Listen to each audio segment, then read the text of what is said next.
everything you do will make a difference. You have the dream and the vision.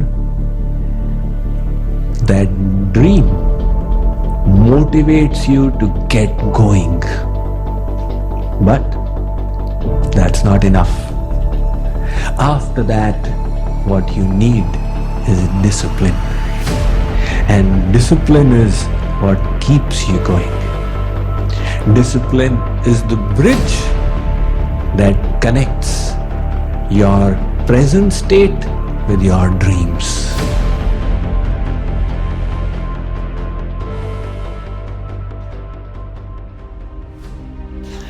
We all have this notion that one day we will suddenly become successful when something will happen to us. Right now it is not, but it will suddenly happen. But that is never how anybody succeeds. Success requires improving yourself 0.1% at a time in little factors.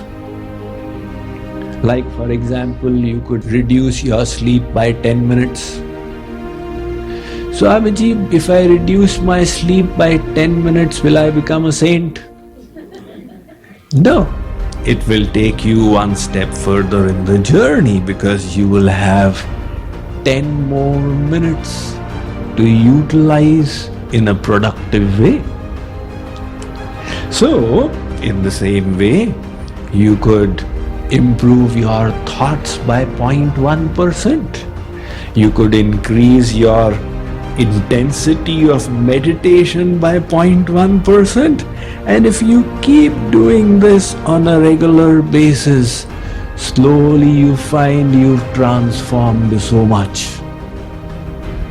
So the transformation at the end is amazing, and people don't realize how it happens.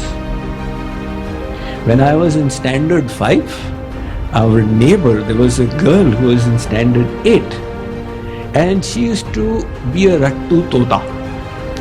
So all day long she would be with this book in her hand, trying to mug up the things. And we would laugh because her performance in school was terrible. Then later on I met her again. By now she had started reaching the top of her class. And a few years later I got news that she had got a gold medal in her post-graduation in Delhi University. Said, wow, this is the law of compounding effects in practice. That little improvement she was doing was making a big difference. Now somebody else who wanted something more spectacular by way of results would have said, what's going on here? This will never happen. But that is how people succeed. In other words, success is not a magic. Success is not a blessing that suddenly comes, okay, now you're enlightened. That kind of blessing we all want, right? Guruji, like Ramakrishna Paramahansa put his hand on Swami Vivekananda's head, and Swami Vivekananda had this divine experience, you also put it on my head. So you are not seeing the rest of the story. Ramakrishna Paramahansa had 1,000 disciples. Why did he just put his hand on Swami Vivekananda's head and nobody else's? Because Swami Vivekananda over past lives had reached that stage through repeated practice.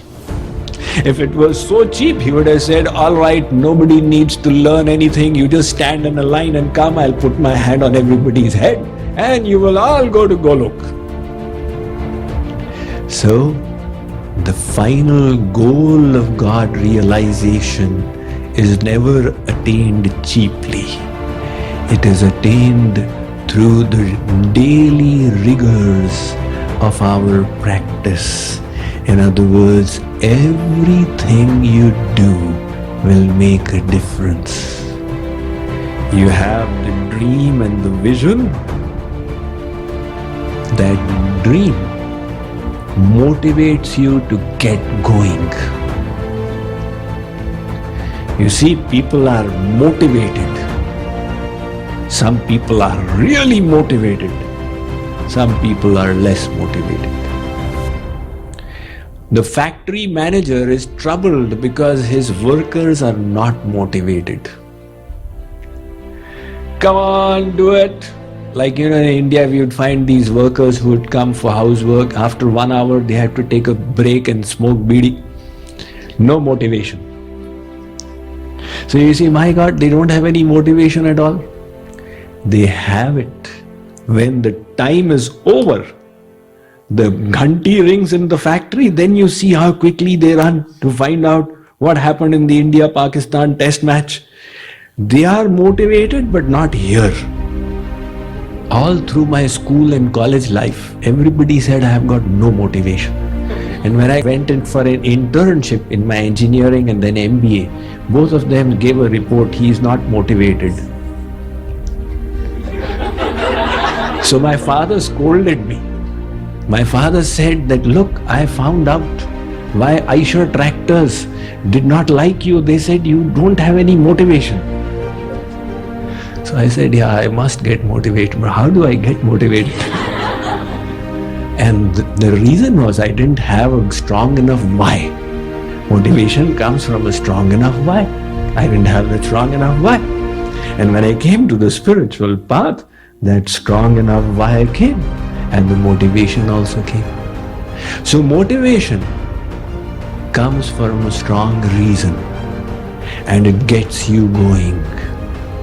But that's not enough. After that, what you need is discipline. And discipline is what keeps you going. Discipline is the bridge that connects your present state with your dreams. Right now, some of the Indian hearts are aflame with the recent successes of Virat Kohli. 4 centuries in 1 IPL. Has anybody been following that? So what I was following was his interview where he says what is his discipline that he's implementing. He said in one interview, he said that every time I go to the nets to practice, every time I want to improve in something and become better through my practice that day. Said, wow, that kind of razor sharp focus. Then he said, even though the practice is so boring, you have to put that boringness aside and go ahead with it. He is willing to sacrifice immediate gratification. That is the formula for success. Now anybody may say, Aji Saab, look at him, he just whacks it all over the place and hits them for sixes. But he is reaching that through a certain kind of discipline. So discipline is required everywhere in life. 1970 was the last time that the Indian hockey team won the World Field Hockey Gold Cup. That was the Ajit Pal Singh team. Some of you may have followed it. So they were asked, how did you succeed? Was it by the will to succeed? So the answer he gave was, no. It was by the will to prepare.